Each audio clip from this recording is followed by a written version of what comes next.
Olá, pessoal, tudo bem?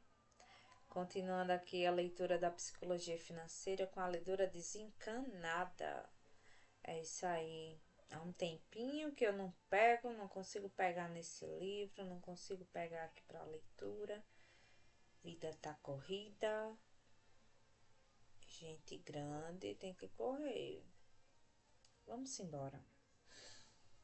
Menor do que o número de vidas salvas todo ano graças à redução nos casos de doenças cardíacas nos últimos 50 anos. O mesmo se aplica aos negócios, em que são necessários anos para que a importância de um produto ou empresa seja percebida, mas nos quais a falência pode acontecer da noite para o dia. E nas bolsas de valores, nas quais uma queda de 40% ocorrida ao longo de 6 meses desencadeará investigações por parte do Congresso, mas uma valorização de 140% ao longo de 6 anos pode passar praticamente despercebida. E nas carreiras em que uma reputação precisa de uma vida inteira para ser construída e de um único e-mail para ser destruída. O rápido golpe do pessimismo se destaca, enquanto a poderosa atração do otimismo passa despercebida. Isso ressalta um ponto importante apresentado anteriormente neste livro. Ao investir, você deve identificar o preço do sucesso, volatilidade e perda em meio a um demorado cenário de crescimento e estar disposto a pagá-lo. Em 2004, o The New York Times entrevistou o físico Stephen Hawking, tetraplégico e incapaz de falar desde os 21 anos em decorrência de uma incurável doença do neurônio motor. Por meio do seu computador, Hawking disse ao entrevistador como estava animado para vender livros para o público leigo. "Você é sempre assim, tão alegre?" perguntou o New York Times. "Minhas expectativas foram reduzidas a zero quando eu tinha 21 anos.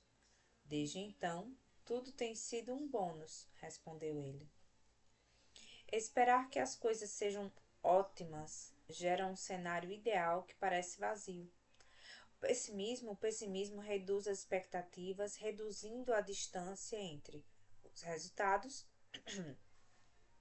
reduzindo a distância entre os resultados possíveis e os resultados que lhe proporcionam satisfação.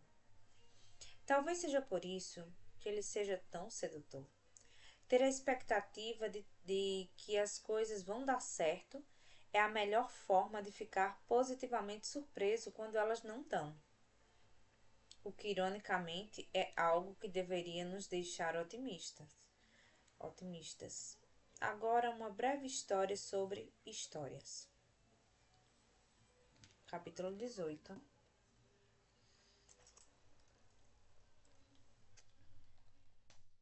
Quando você acaba acreditando em qualquer coisa.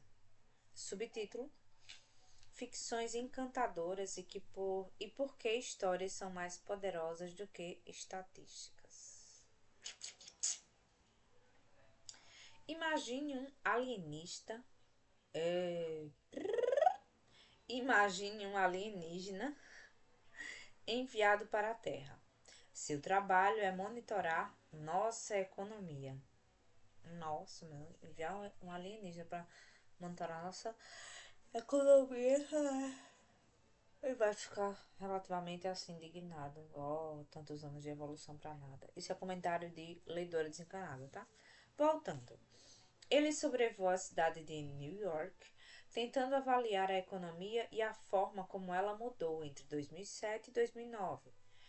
Na noite de Ano Novo de 2007, ele paira sobre a Times Square. Vê dezenas de milhares de pessoas felizes, celebrando, rodeadas por luzes brilhantes, outdoors monstruosos, fogos de artifícios e câmeras de TV. Ele viaja no tempo, vai a Times Square na noite de Ano Novo de 2009. Vê dezenas de milhares de pessoas felizes, celebrando, rodeadas por luzes brilhantes, outdoors monstruosos, fogos de artifício e câmeras de TV. Parece quase a mesma coisa. Ele não vê muita diferença. Ele vê aproximadamente a mesma quantidade de nova-iorquinos se movimentando pela cidade.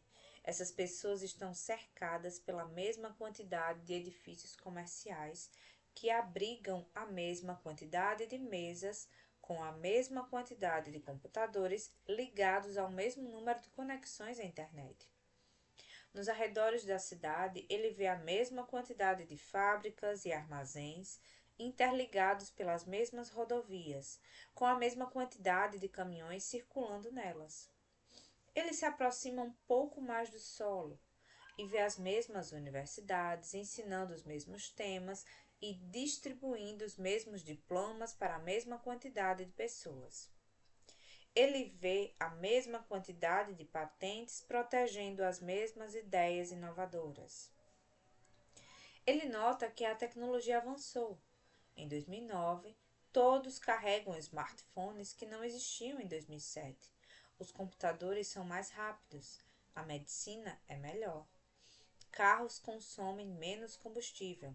A tecnologia solar e de fraturamento, acho que seria faturamento, tá, gente? Mas tá fraturamento. A tecnologia solar e de faturamento hidráulico avançaram. As mídias sociais cresceram. Conforme ele voa pelo país, observa a mesma coisa. Em todo o mundo, mais do mesmo. A economia está praticamente da mesma forma, talvez até melhor, em 2009 do que estava em 2007, conclui ele. Então ele olha para os números e fica chocado com o fato de as famílias americanas estarem 16 trilhões de dólares mais pobres em 2009 do que em 2007. Fica pasmo ao saber que há 10 milhões de desempregados a mais. Não consegue acreditar quando descobre que o mercado de ações vale metade do que valia 2 anos antes. Não consegue acreditar que a expectativa das pessoas em relação a seu potencial econômico despencou. Não entendo, diz ele.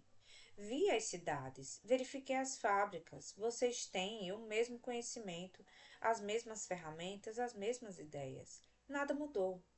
Por que vocês estão mais pobres? Por que estão mais pessimistas? Houve uma mudança entre 2007 e 2009 que o alienígena não foi capaz de ver. As histórias que contamos a nós mesmos sobre a economia. Em 2007, contávamos uma história sobre a estabilidade dos preços das casas, sobre a prudência dos banqueiros e sobre a capacidade dos mercados financeiros de avaliar os riscos com precisão. Em 2009, paramos de acreditar nessa história. Essa foi a única coisa que mudou, mas fez toda a diferença do mundo. Assim que a narrativa de que os preços das casas continuariam subindo desmoronou. A inadimplência das hipotecas aumentou, os bancos perderam dinheiro e reduziram os empréstimos para outras empresas, o que levou às demissões, que levaram a uma redução nos gastos, o que levou a mais demissões, e assim por diante. Com exceção dessa narrativa, tínhamos uma capacidade idêntica, talvez até maior, de enriquecer e crescer em 2009, se comparada a 2007. No entanto, a economia sofreu seu pior baque em 80 anos. Isso é diferente, digamos, da Alemanha de 1945, cuja base industrial havia sido destruída, ou do Japão dos anos 2000, cuja população em idade produtiva estava diminuindo. Esses são danos econômicos tangíveis. Em 2009, infligimos danos narrativos a nós mesmos. E isso foi brutal. Essa é uma das forças econômicas mais potentes que existem.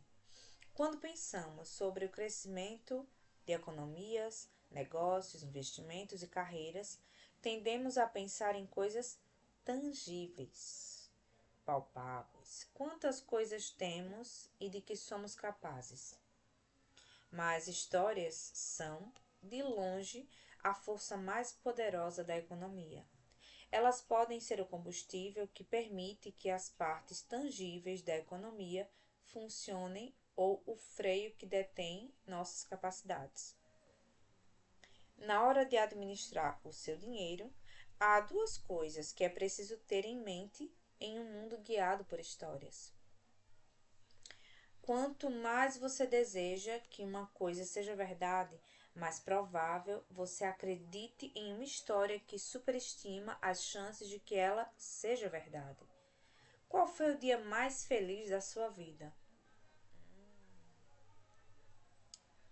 Parar para observar, pensar um pouco. Continuando. O documentário How to Live Forever, Como Viver para Sempre, em tradução livre, fez essa inocente pergunta a uma centenária que lhes deu uma resposta incrível. O dia do armistício, disse ela, referindo-se à conciliação de 1918, que deu fim à Primeira Guerra. Por quê? Perguntou o produtor. Porque sabíamos que nunca mais haveria guerras, disse ela. A Segunda Guerra começou 21 anos depois, matando 75 milhões de pessoas. Ou seja, existem muitas coisas na vida que achamos que são verdadeiras porque queremos desesperadamente que sejam. Chamo essas coisas de ficções encantadoras. Elas têm um impacto enorme na forma como pensamos sobre o dinheiro, principalmente sobre os investimentos e a economia. Uma ficção encantadora acontece quando você é inteligente e deseja encontrar soluções, mas está diante de controle limitado somado a elevados riscos. É uma combinação bastante poderosa. Ela pode fazer você acreditar em qualquer coisa. Vejamos esse simples exemplo. O filho de Ali Hajjaj, estava doente. Anciãos em sua aldeia iemenita propuseram um remédio popular. Enfim, enfiar a ponta de uma vara em chamas no peito do filho para drenar a doença de seu corpo. Após o procedimento, Hajjaj disse ao The New York Times: quando você não tem dinheiro e seu filho está doente, você acredita em qualquer coisa. Esse tipo de medicina é milhares de anos mais velha do que a medicina que funciona de verdade. Antes do método científico e da descoberta dos micróbios, havia sangrias de terapias a jejum, abertura de buracos no corpo para liberar os males e outros tratamentos que não faziam nada além de acelerar a morte. Parece loucura. No entanto, se você precisa de uma solução e ninguém conhece uma, ou não há uma boa saída à mão, o caminho de menor esforço leva ao raciocínio de Hajjaj. Querer acreditar em qualquer coisa. Não apenas tentar qualquer coisa, mas acreditar nela. Ao narrar A Grande Peste de Londres, Daniel Defoe escreveu em 1722. As pessoas estavam mais viciadas em profecias e em conjurações astrológicas, sonhos e superstições do que nunca antes ou depois. Os almanaques que assustavam terrivelmente as paredes das casas e as esquinas das ruas estavam cobertas de cartazes de médicos e de homens ignorantes, grasnando e convidando o povo a procurá-los em busca de remédios, instigados geralmente por floreios como pílulas preventivas infalíveis contra a peste, proteção infalível contra a infecção e licores sensacionais que não falham nunca contra o envenenamento dos ares. A praga matou 1/4 da população de Londres em 1 ano e meio. Você acaba acreditando que quase tudo quando os riscos são você acaba acreditando em quase tudo quando os riscos são altos assim. Agora pense em como a mesma combinação de informações limitadas e riscos elevados têm um impacto em nossas decisões financeiras. Por que as pessoas dão ouvidos a comentários sobre investimentos na TV que apresentam pouco histórico de sucesso? Em parte porque os riscos são muito altos ao investir. Escolha algumas ações certas e você pode ficar rico sem muito esforço. Se houver 1% de chance de que a previsão de alguém se torne realidade, e, nesse caso, sua vida se transformaria por completo, não é loucura prestar atenção? Quem sabe? E há tantas opiniões financeiras que, quando você escolhe uma estratégia ou um lado, investe neles tanto financeira quanto mentalmente. Treinados.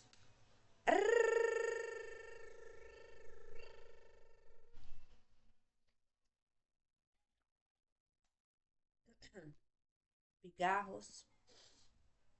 É isso aí. Voltando à tona. Sem pausa, sem break, continuando, gente. Se quer que o valor de uma determinada ação aumente em 10 vezes, será essa a sua tribo. Se acha que uma determinada política econômica vai procurar hiperinflação, será esse o seu lado. Estas podem ser apostas com uma baixa probabilidade de sucesso. O problema é que os espectadores ou não conseguem ou não tentam calibrar probabilidades baixas, como uma na casa de 1%. Muitos acreditam que o que desejam ser verdade é inequivocamente verdade. Mas eles só fazem isso porque a possibilidade de um resultado transformador é real. Investir é um dos únicos campos que oferece oportunidades diárias de recompensas extraordinárias. As pessoas acreditam no charlatanismo financeiro de uma forma que jamais acreditariam. Digamos, no charlatanismo meteorológico, porque as recompensas por prever corretamente o que acontecerá no mercado de ações na semana seguinte fazem parte de um universo diferente daquele das recompensas por prever se os dias estarão ensolarados ou chuvosos na semana seguinte. Considere o fato de que 85% dos fundos mútuos ativos tiveram desempenho inferior ao de seu índice de referência nos 10 anos anteriores a 2018. Esse número tem permanecido bastante estável por gerações. Você acharia que um setor com um desempenho tão ruim seria um serviço de nicho e teria dificuldade em continuar em atividade? Mas existem quase 5 trilhões de dólares investidos nesses fundos. Dê a alguém a oportunidade de investir juntamente com o próximo Warren Buffett, que ele vai acreditar piamente em milhões de pessoas, vai acreditar piamente que milhões de pessoas depositarão as economias de uma vida toda naquele projeto. Ou torne Bernie Madoff como exemplo. Olhando em retrospectiva, seu esquema Ponzi parecia óbvio. Ele relatou lucros que não oscilavam nunca, auditados por uma empresa de contabilidade relativamente desconhecida, e se recusou a divulgar muitas informações sobre como os lucros haviam sido obtidos. Mesmo assim, Madoff levantou bilhões de dólares de alguns dos investidores mais renomados do mundo. Ele contou uma boa história e as pessoas queriam acreditar nela. É por isso, em grande parte, que a margem para imprevistos, a flexibilidade e a independência financeiras, temas importantes discutidos nos capítulos anteriores, são indispensáveis. Quanto menor a distância entre o que você deseja que seja verdade e o que você precisa que seja verdade para atingir um resultado aceitável, mais você estará se protegendo de ser vítima de uma ficção financeira encantadora. Ao pensar sobre a margem para imprevistos em uma previsão, é tentador pensar que os resultados possíveis variam entre você estar certo na medida exata, a coberto de razão. Mas o maior risco é desejar tanto que algo seja verdade, que seu espectro de previsões não chegue nem perto da realidade. Em sua última reunião de 2007, o Fed previu qual seria o crescimento econômico em 2008 e 2009. Já cansados de uma economia enfraquecida, eles não estavam otimistas. Previram uma faixa de crescimento potencial entre 1,6% e 2,8%. Essa era a margem de segurança deles, um espaço para o erro. Na realidade, a economia retraiu mais de 2%, o que significa que o Fed superestimou em quase 3 vezes o valor mais baixo. Para alguém em um cargo público, prever uma recessão total é complicado, porque isso colocaria a própria carreira em risco. Portanto, mesmo as piores projeções quase nunca esperam algo menor do que um mero crescimento lento. É uma ficção encantadora na qual é fácil de se acreditar, porque esperar uma coisa pior é doloroso demais de se levar em consideração. Agentes políticos são alvos fáceis de críticas, mas todos nós fazemos isso até certo ponto. E o vamos fazer e o fazemos de duas maneiras. Se você acha que uma recessão está se aproximando e vende antecipadamente, sua visão da economia será de repente distorcida pelo que você deseja que aconteça. Cada mínima variação, cada pequeno acontecimento parecerá um sinal de que a desgraça chegou. Talvez não porque chegou de fato, mas porque você ambiciona que chegue. Os incentivos são um motivador poderoso e devemos sempre nos lembrar de como eles influenciam nossos objetivos e nossas perspectivas financeiras. Não pode haver exageros. Não há maior força nas finanças do que a margem para imprevistos. E quanto mais alto o risco, maior ele deve ser.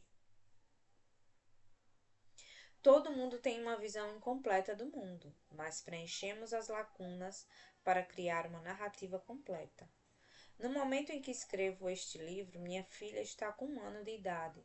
Ela é curiosa em relação a tudo e aprende muito rápido, mas às vezes penso em todas as coisas que ela não consegue compreender.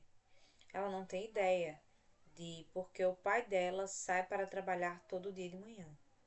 Os conceitos de contas, de orçamentos, de carreiras, de promoções e de poupança para a aposentadoria são completamente estranhos a ela. Imagine tentar explicar o FIDE, os derivativos de crédito ou o NAFTA. Impossível. Contudo, o mundo da minha filha não é uma escuridão completa. Ela não anda por aí totalmente confusa. Mesmo tendo 1 ano de idade, ela já escreveu sua própria narrativa interna sobre como as coisas funcionam.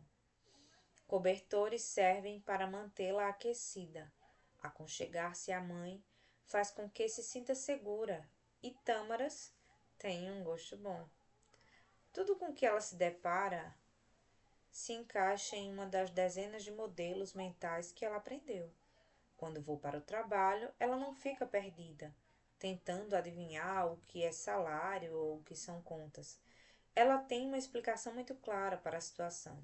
Papai não está brincando comigo e eu queria que ele brincasse comigo, por isso fico triste.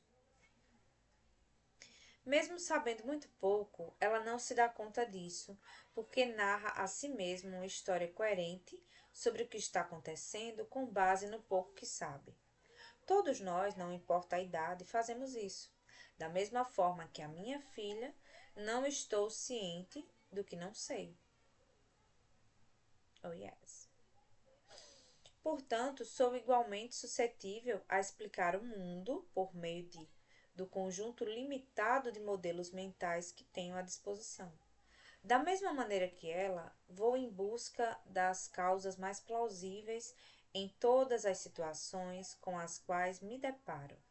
e da mesma forma estou errado a respeito de muitas delas, porque sei muito menos sobre como o mundo funciona do que suponho. Isso é verdade para a maioria dos assuntos baseados em fatos. Observemos a história. É simplesmente o relato de coisas que já aconteceram.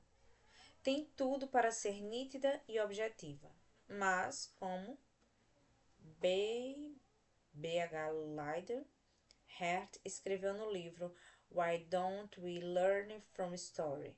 Por que não aprendemos com a história?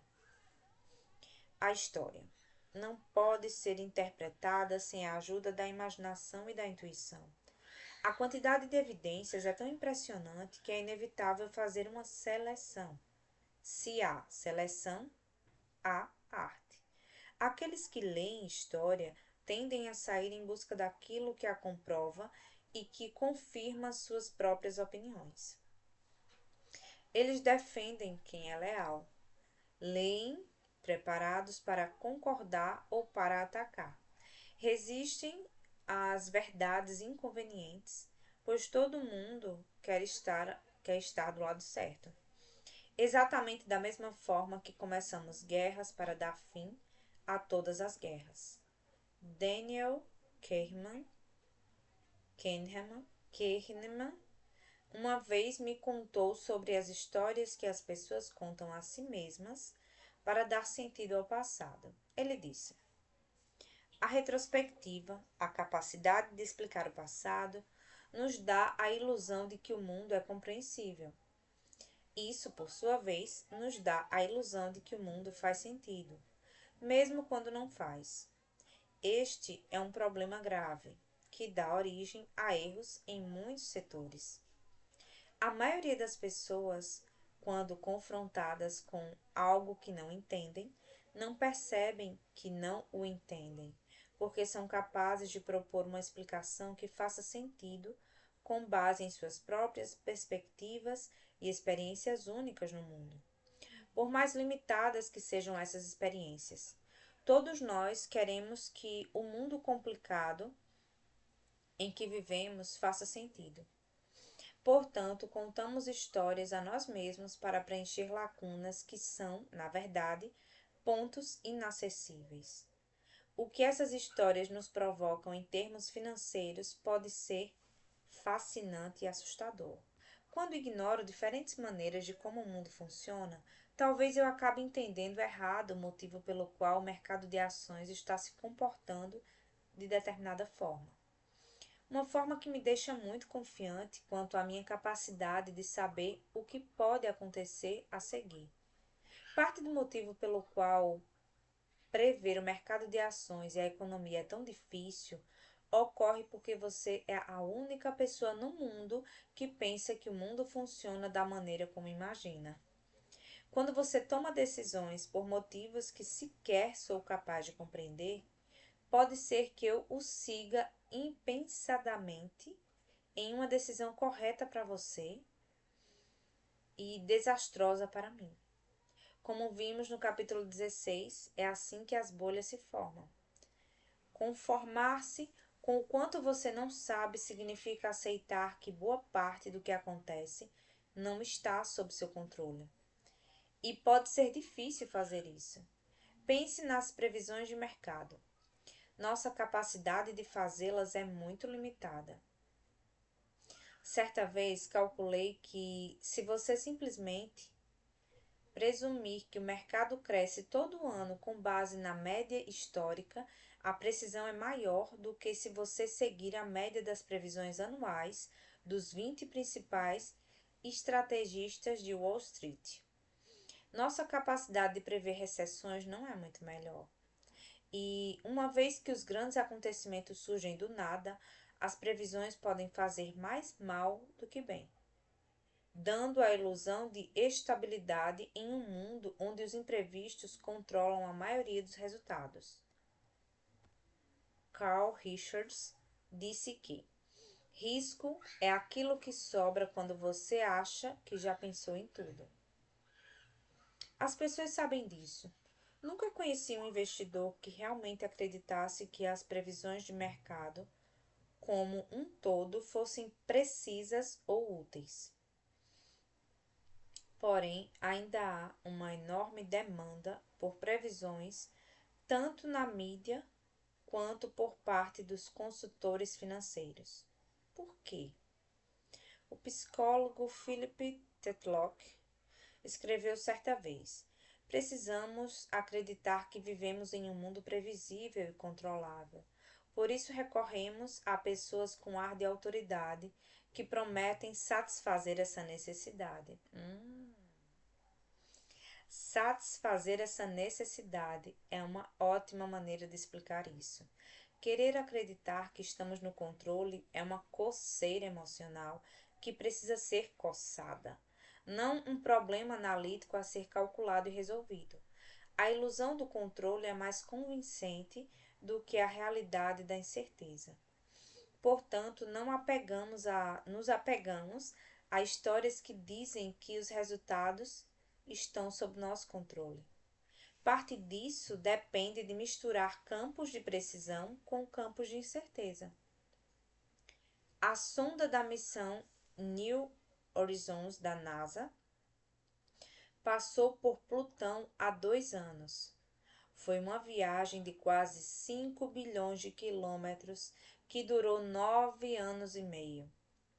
De acordo com a agência espacial, a viagem levou cerca de 1 minuto a menos do que o previsto quando a nave foi lançada em janeiro de 2006. Pense nisso. Em uma jornada inédita de uma década de duração, a previsão da NASA foi 99,998% precisa.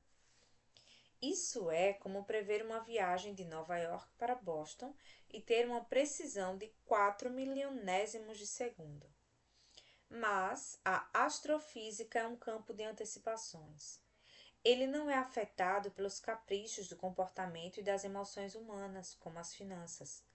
Negócios, economias e investimentos são campos de incerteza, esmagadoramente impulsionados por decisões que não podem ser facilmente explicadas com fórmulas precisas, como acontecem com uma viagem a Plutão. Mas queremos desesperadamente que seja como uma viagem a Plutão, porque a ideia de um engenheiro da NASA estar 99,999,98%. Porque a ideia de um engenheiro da NASA estar 99,999,98% no controle de um resultado é bela e reconfortante. É tão reconfortante que nos sentimos tentados a contar histórias sobre quanto controle temos em outras partes da nossa vida, como o dinheiro.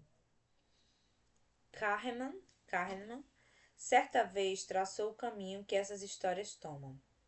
Ao planejar, nos concentramos no que queremos e que podemos fazer, negligenciando os planos e as habilidades de outras pessoas cujas decisões podem afetar nossos resultados, tanto para explicar o passado quanto para prever o futuro. Nos concentramos no papel causal da habilidade e negligenciamos o papel da sorte. Nós nos concentramos no que sabemos e negligenciamos o que não sabemos, o que nos torna excessivamente confiantes em nossas crenças. Ele descreveu como isso afeta os negócios. Tive várias oportunidades de fazer uma pergunta a fundadores e funcionários de startups inovadoras. Quanto do destino da sua empresa depende do que você faz nela? Essa é evidentemente uma pergunta fácil. A resposta vem rápido e nunca foi inferior a 80%. Mesmo quando não sabem ao certo se terão sucesso, essas pessoas ousadas acreditam que seus destinos estão quase que inteiramente nas próprias mãos. Elas, sem dúvida, estão erradas. O destino de uma startup depende, em igual medida das realizações dos seus concorrentes e das mudanças no mercado. No entanto, os empreendedores se concentram no que conhecem melhor, em seus planos e suas ações e nas ameaças e oportunidades mais imediatas, como a disponibilidade de financiamento. Eles sabem menos sobre seus concorrentes e, portanto, acham natural imaginar um futuro no qual a concorrência desempenhe um papel menor. Todos nós fazemos isso até certo ponto. E não ficamos nem um pouco incomodados. Não vagamos por aí desorientados e confusos. Precisamos acreditar que o mundo em que vivemos faz sentido com base no que conhecemos. Seria difícil demais levantar da cama pela manhã se você sentisse de outra forma. Mas e o alienígena sobrevoando a Terra? Aquele que está confiante de que sabe o que está acontecendo com base no que vê, mas acaba descobrindo que está completamente errado porque não tem como saber as histórias que se passam na cabeça dos demais? Nossa, isso era uma pergunta. Vamos lá. Repeat, please. Aquele que está confiante de que sabe o que está acontecendo com base no que vê, mas acaba descobrindo que está completamente errado porque não tem como saber as histórias que se passam na cabeça dos demais. Ele é igual a todos nós. Ok. Capítulo 19, recapitulando. Subtítulo: O que aprendemos sobre a psicologia das suas finanças pessoais.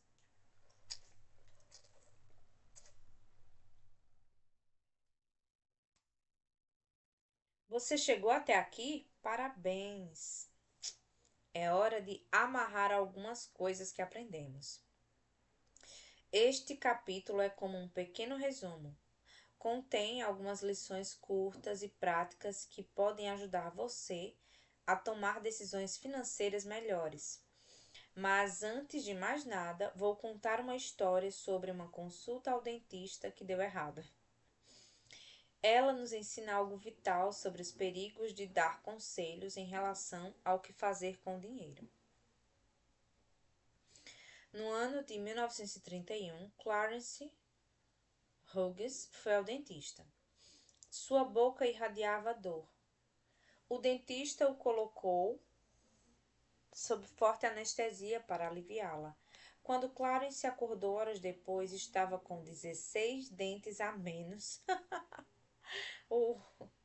Tô rindo com respeito. E sem as amígdalas. Então, tudo deu errado. Clarence morreu uma semana depois devido a complicações da cirurgia. A esposa dele processou o dentista, mas não porque a cirurgia tinha dado errado. Em 1931, toda cirurgia representava um risco de morte. Segundo ela, Clarence jamais autorizou os procedimentos e não consentiria se tivesse sido consultado. O caso chegou aos tribunais, mas não foi a lugar algum. O consentimento entre médico e paciente não era consagrado naquela época. Uma decisão judicial invocou a ideia de que os médicos precisam de liberdade para tomar as melhores decisões. Sem isso, não poderíamos desfrutar dos avanços científicos. Durante a maior parte da história, o ethos da medicina era o de que o papel do médico era consertar o paciente e que a opinião do paciente em relação aos planos de tratamento médico não era relevante. O Dr. J. Katz escreveu sobre essa filosofia em seu livro The Silent World Between Doctor and Patient, o universo silencioso entre médico e paciente. Os médicos sentiam que, a fim de atingir esse objetivo, eles eram obrigados a cuidar das necessidades físicas e emocionais de seus pacientes e a fazê-lo por conta própria, sem consultá-los em relação às decisões que precisavam ser tomadas.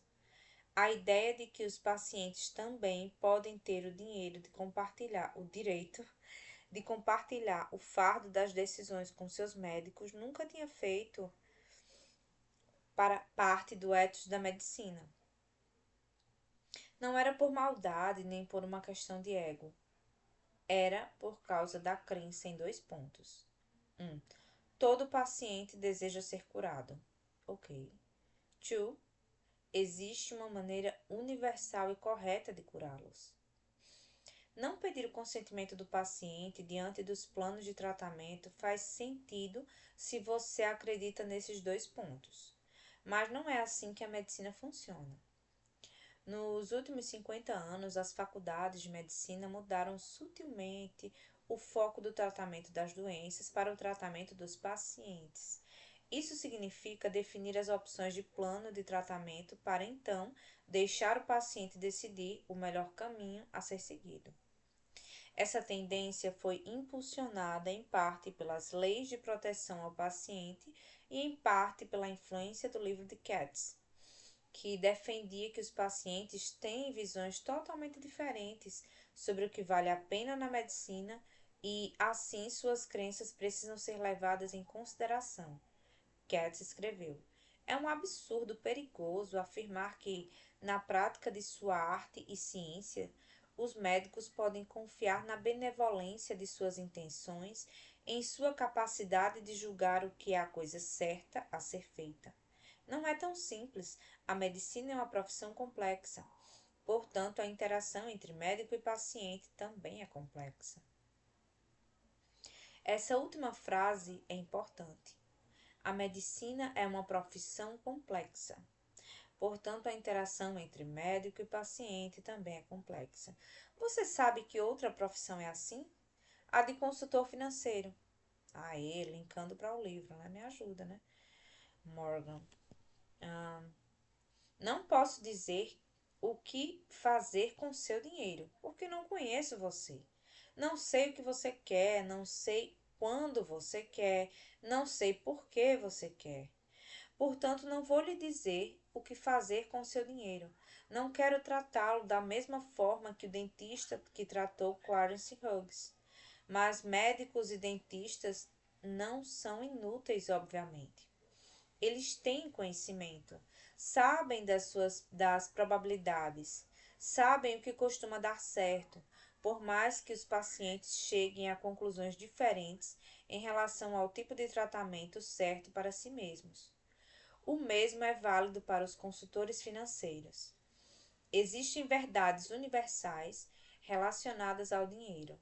Por mais que as pessoas cheguem a conclusões diferentes em relação a como desejam aplicar essas verdades às próprias finanças.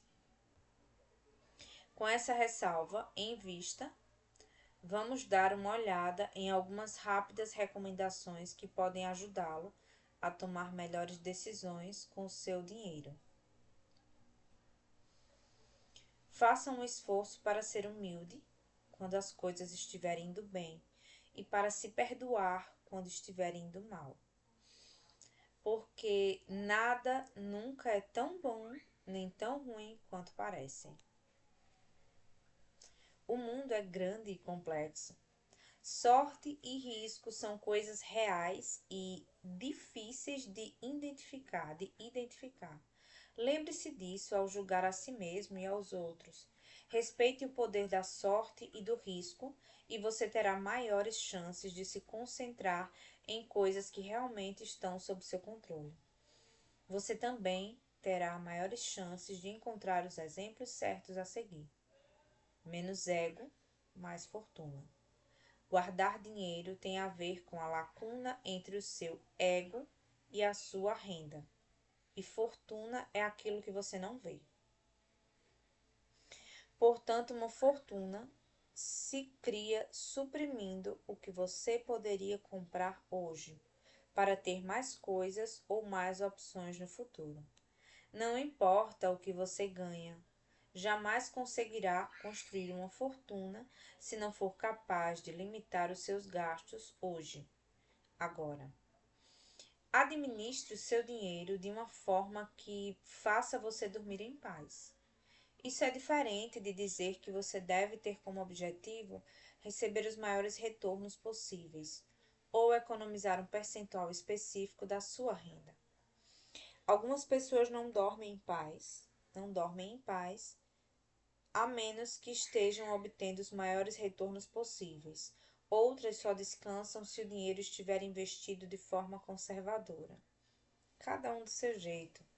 Mas tornar como base a pergunta: isso me ajuda a dormir em paz? É a melhor orientação universal para qualquer tipo de decisão financeira.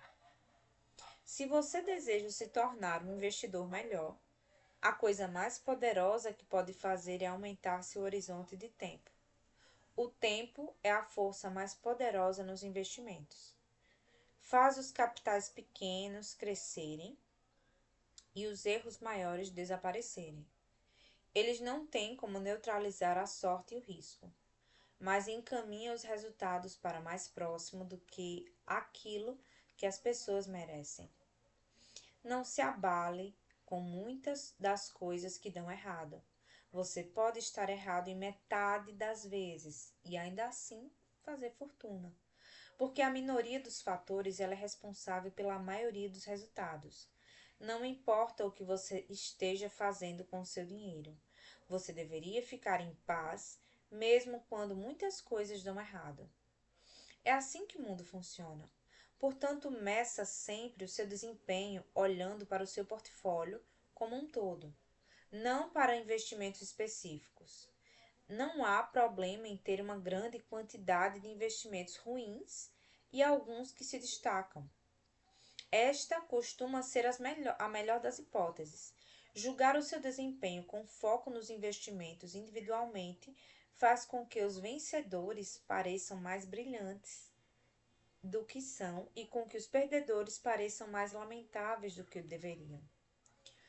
Use o dinheiro para ter controle sobre o seu tempo, porque não ter controle sobre seu tempo é um empecilho universal e muito forte para a felicidade. A capacidade de fazer o que quiser, quando quiser, com quem quiser, por quanto tempo quiser, paga o maior dividendo que existe em finanças. Seja mais legal e ostente menos. Ninguém fica tão impressionado com as suas posses quanto você. Você pode achar que quer ter um carro de luxo ou um relógio caro, mas o que você provavelmente deseja é respeito e admiração. E é mais provável que conquiste essas coisas por meio da bondade e da humildade do que com motores potentes e metais preciosos. Guarde dinheiro, só guarde. Você não precisa de um motivo específico para guardar. É ótimo juntar dinheiro para comprar um carro, adquirir uma casa ou para uma eventual emergência médica. Mas economizar para coisas impossíveis de prever ou definir é uma das melhores razões para se guardar dinheiro. A vida de todo mundo é uma sequência ininterrupta de surpresas. Ter dinheiro guardado sem um destino específico é uma proteção contra a capacidade insuperável que a vida tem de nos surpreender nos piores momentos possíveis. Defina o preço do sucesso e esteja disposto a pagá-lo, porque nada que vale a pena é de graça. E lembre-se de que a maioria dos custos financeiros não tem uma etiqueta de preço visível. Incerteza, dúvida e arrependimento são preços comuns no mundo financeiro. Muitas vezes vale a pena pagá-los, mas você deve encará-los como taxas. Um valor que vale a pena a ser pago em troca de uma coisa boa, não como multas, uma punição que você quer evitar. Faça da margem para imprevistos algo sagrado. Faça da margem para imprevistos algo sagrado. A distância entre o que pode ser que aconteça no futuro e o que você precisa que aconteça no futuro para tudo dar certo é o que lhe dá perseverança, e a perseverança é o que faz com que a mágica da composição opere ao longo do tempo.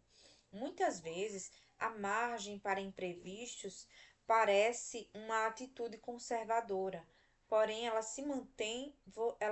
se ela mantém você no jogo, ela pode se pagar repetidas vezes. Evite os extremos das decisões financeiras. Os objetivos e os desejos de todo mundo mudam ao longo do tempo. E quanto mais extremas foram suas decisões, mais você pode se arrepender à medida que eles mudam. Abrace o risco, porque o tempo o recompensa. Mas seja paranoico com o risco de falência completa, porque isso o impede de assumir riscos futuros que serão recompensados com o tempo. Defina qual jogo você está jogando e certifique-se de que suas atitudes não sejam influenciadas por pessoas que jogam um jogo diferente. Respeite o caos. Pessoas inteligentes, informadas e razoáveis podem discordar entre si quando o assunto é finanças, porque possuem objetivos e desejos muito diferentes. Não existe uma única resposta certa, existe apenas a resposta que funciona para você. Or for me, or me. Agora chegou a hora de dizer o que funciona para mim. Deixa eu ver se tá gravando ainda aqui, né? Ok. Yes, sir. Capítulo 20, Confissões. A psicologia das minhas finanças pessoais.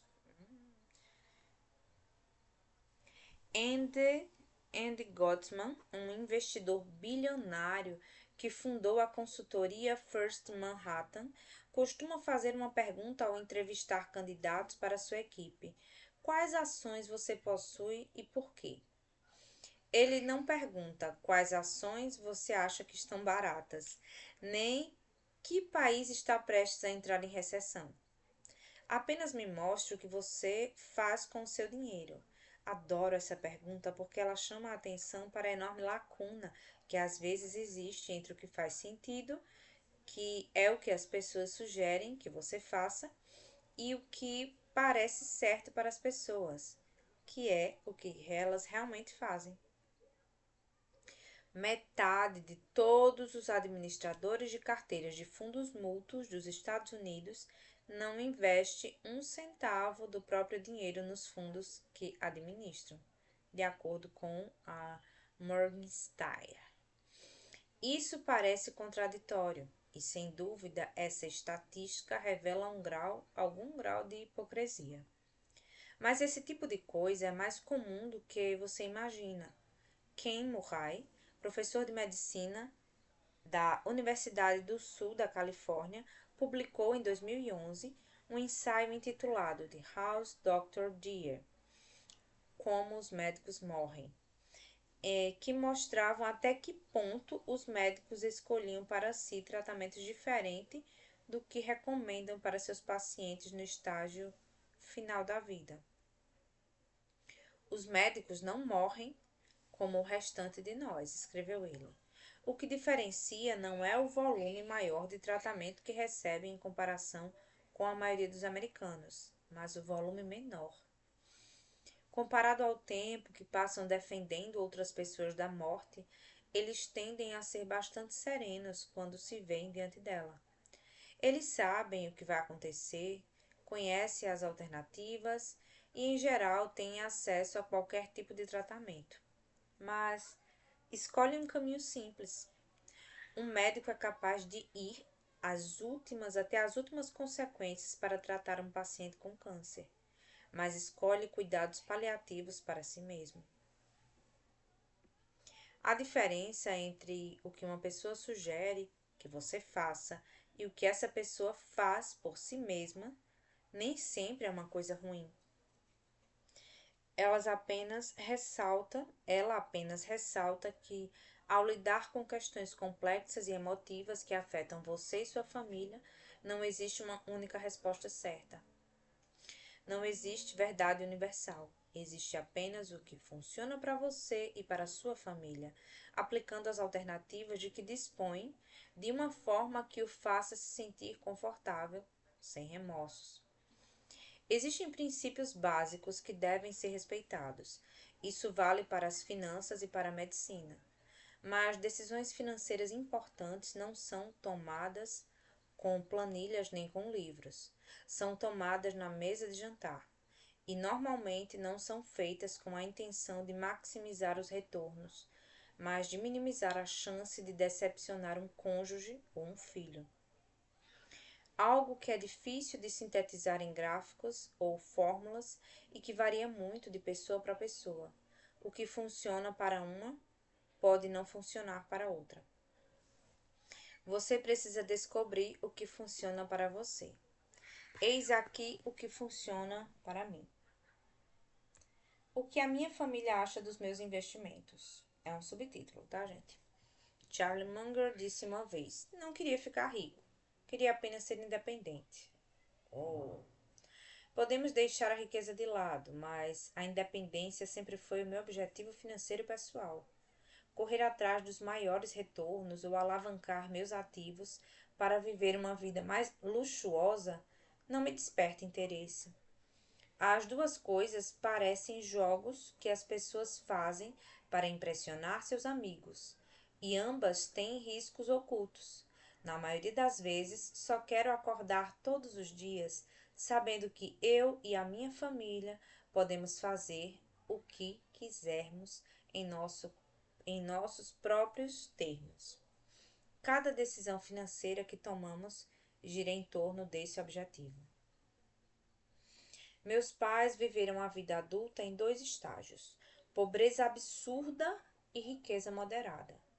Meu pai se tornou médico aos 40 anos e já tinha 3 filhos.